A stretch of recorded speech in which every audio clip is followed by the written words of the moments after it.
endorsed him, but it wasn't a full-throated endorsement.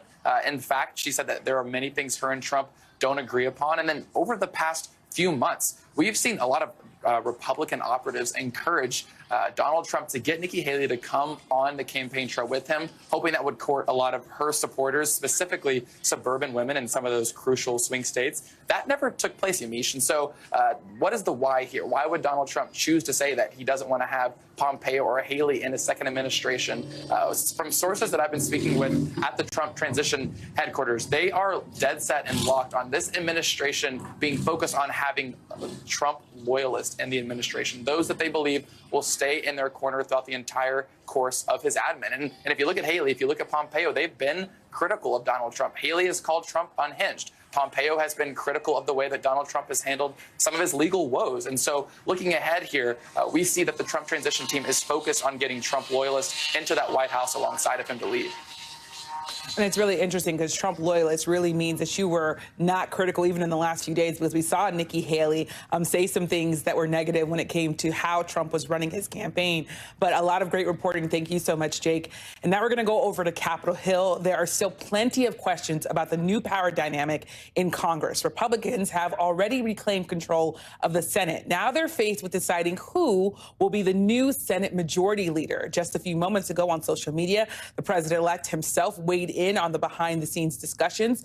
Trump wrote, quote, "Any Republican senator seeking the coveted leadership position in the United States Senate must agree to recess appointments in the Senate.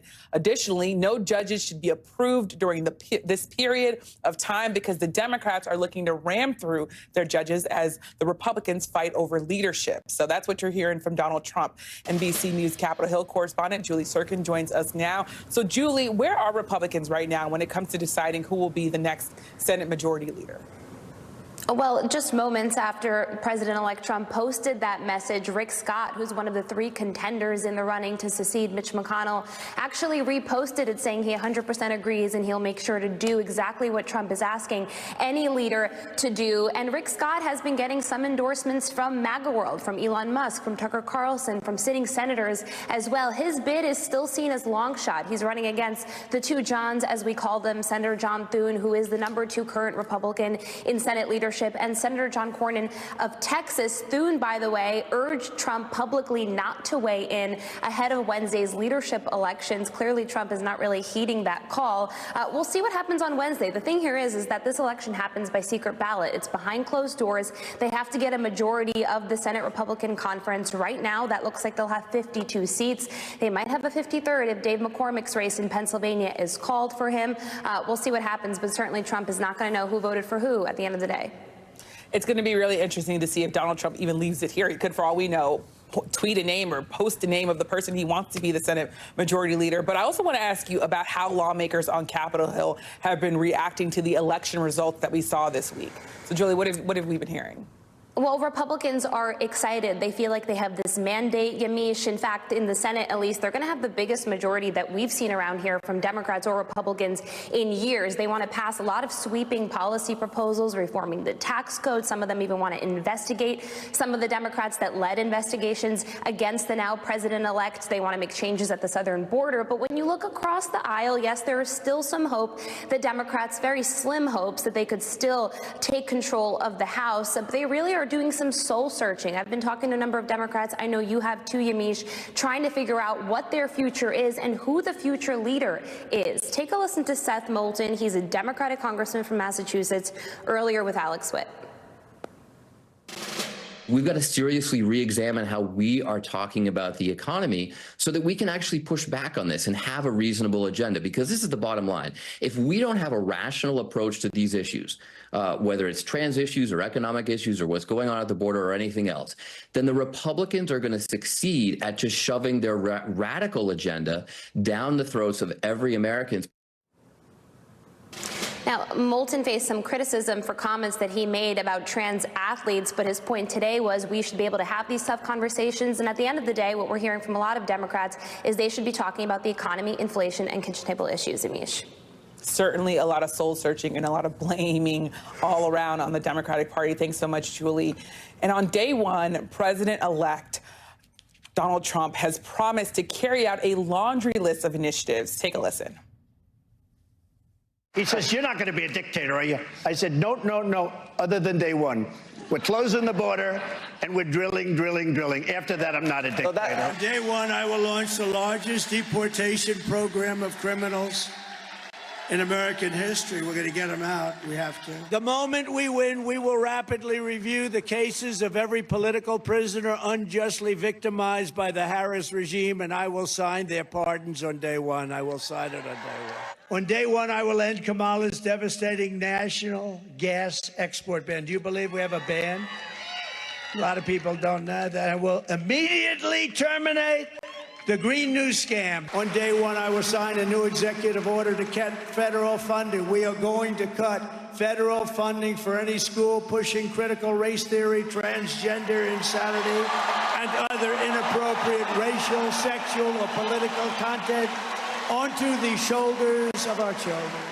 Starting on day one, we will end inflation and make America affordable again. We'll do that. On day one of the Trump presidency, I will restore the travel ban, suspend refugee admission, stop the resettlement, and keep the terrorists the hell out of our country. We're not going to have terrorists in our country.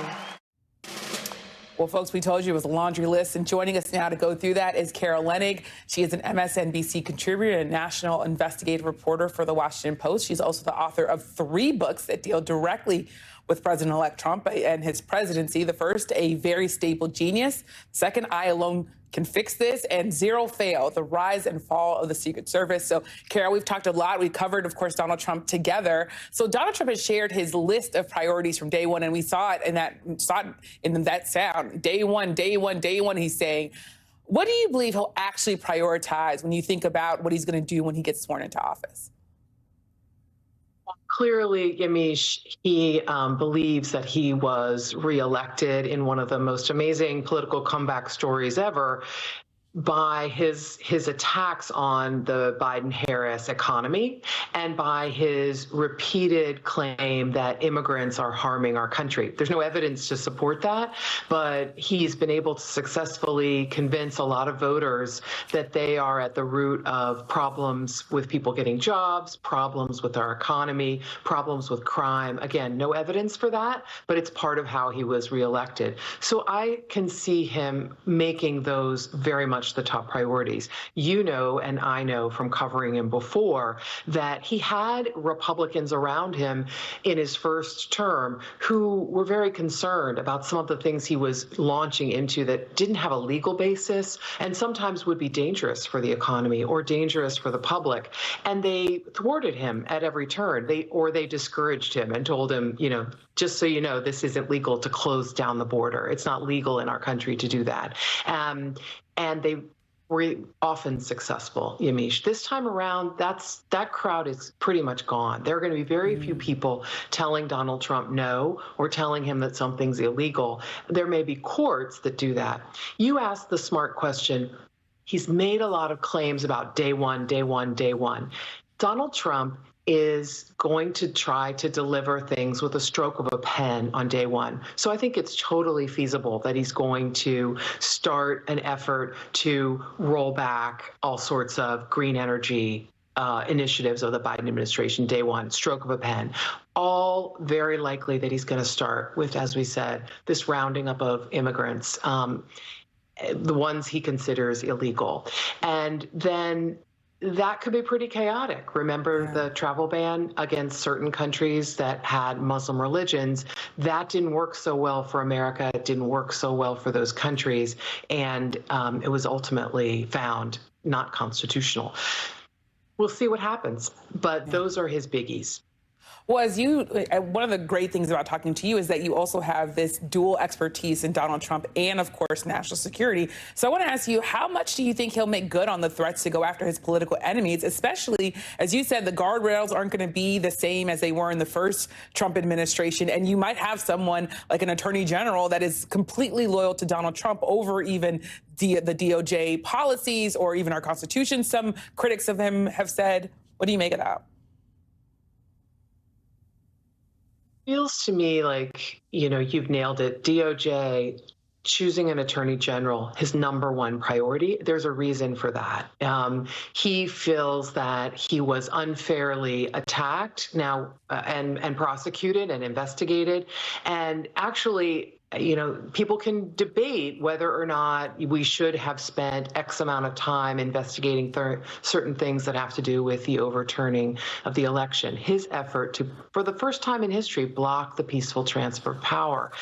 But let's take an easy one, Yamiche. Mishandling of classified records and obstructing the Department of Justice in returning those records, concealing them, hiding them, and lying about it. That evidence is pretty incontrovertible, and Donald Trump is going to want to pick out certain sort of what I'd call iconic figures that he believes are representative of this unfair witch hunt. It wasn't unfair, but there are going to be one or two people that he's going to single out. And it seems like he's leaning towards Jack Smith, who actually basically inherited an investigation of the classified records case and the election overturning case from the Department of Justice line prosecutors.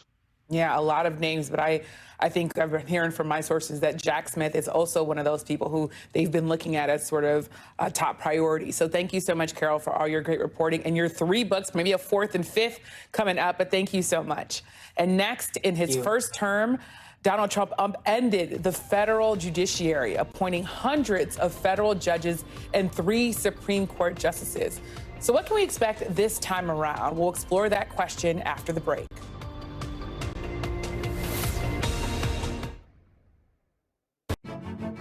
What's causing the rise in book banning? On my podcast, Velshi Banned Book Club, I speak with authors of banned books to try and find out. I think what they're really objecting to is that a young person has perceived the hypocrisy and corruption of the generation that has created their world. This book saved me in a lot of ways, and then I published it hoping to help people find a blueprint to heal. Season 2 of Velshi Banned Book Club. All episodes available now.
The impact of the judges appointed by President-elect Donald Trump during his first presidential term remains one of the cornerstones of his legacy.